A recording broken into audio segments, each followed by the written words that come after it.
today's video, we're pitting Carrie White from the movie Carrie against Nikki from the movie Obsession.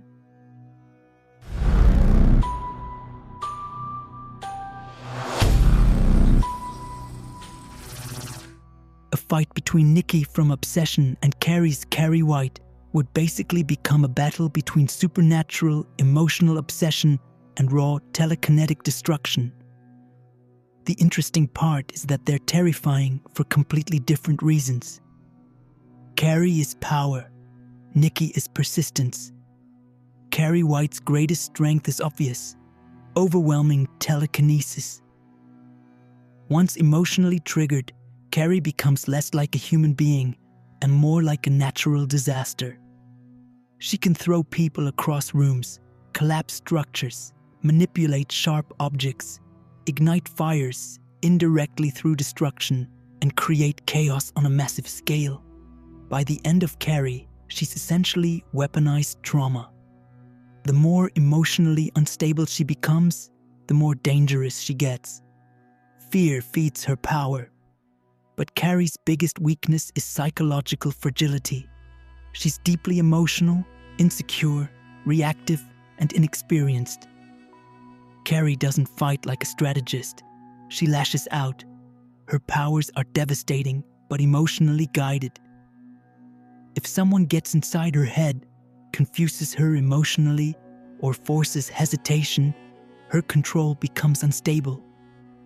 Carrie is strongest when she feels betrayed or cornered, but she's also easiest to manipulate in those moments. Nikki, meanwhile, is dangerous in a much more intimate and horrifying way.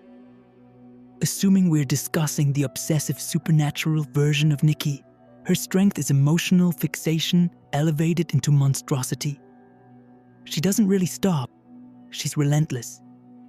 Nikki isn't the kind of villain who enters a room and explodes it apart.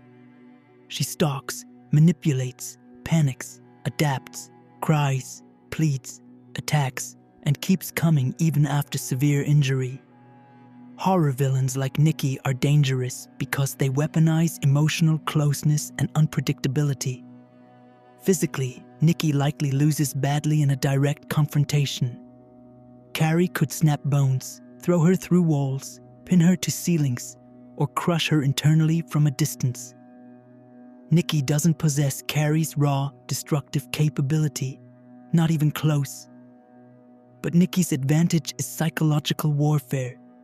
Carrie is vulnerable to emotional confusion because she desperately wants acceptance and connection. Nikki's obsessive personality could exploit that. Instead of immediately attacking, Nikki would probably talk first. She'd try to emotionally attach herself to Carrie. She might recognize Carrie's loneliness almost instantly and mirror it back to her. That's what makes the matchup interesting. Carrie is used to cruelty and rejection. Nikki offers the opposite: consuming attachment. At first, Carrie might actually hesitate. Nikki would likely speak softly, sympathetically, maybe even maternally at moments. She'd frame herself as someone who understands Carrie. And because Nikki's obsession borders on supernatural compulsion, she would keep pushing emotionally even while injured or terrified. The battle itself would probably escalate in stages. Initially, Nikki attempts emotional manipulation rather than violence. Carrie becomes uncomfortable but uncertain. Nikki closes distance constantly, refusing to stay away. Carrie warns her repeatedly. Real quick, if you enjoy this type of content, please consider liking and subscribing to the channel. Now back to the video.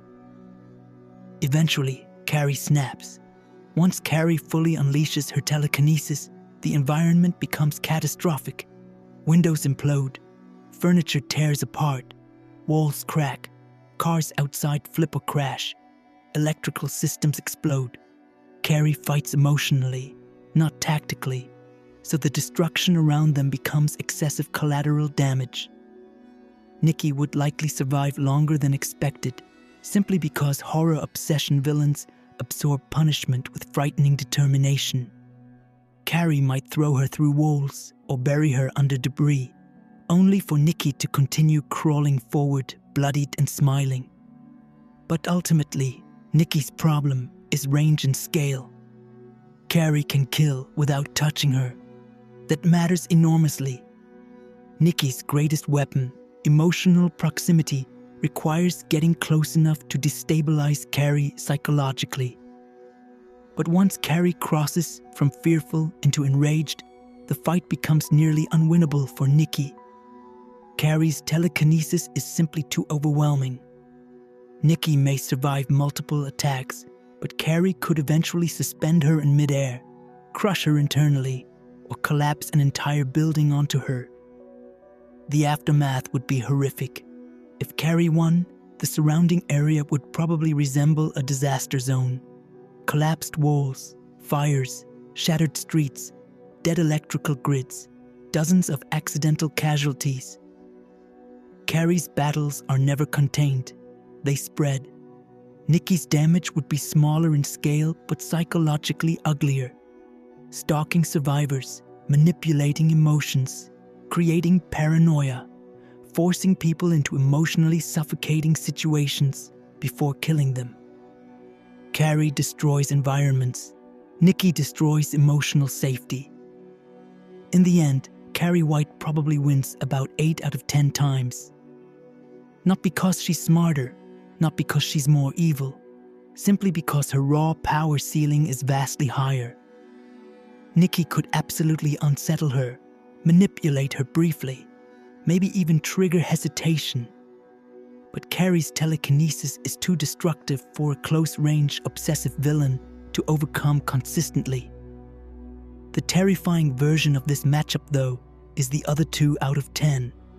The scenario where Nikki successfully emotionally attaches herself to Carrie before the violence begins. Because Carrie's greatest weakness has always been wanting someone, anyone, to truly understand her. See you in the next showdown.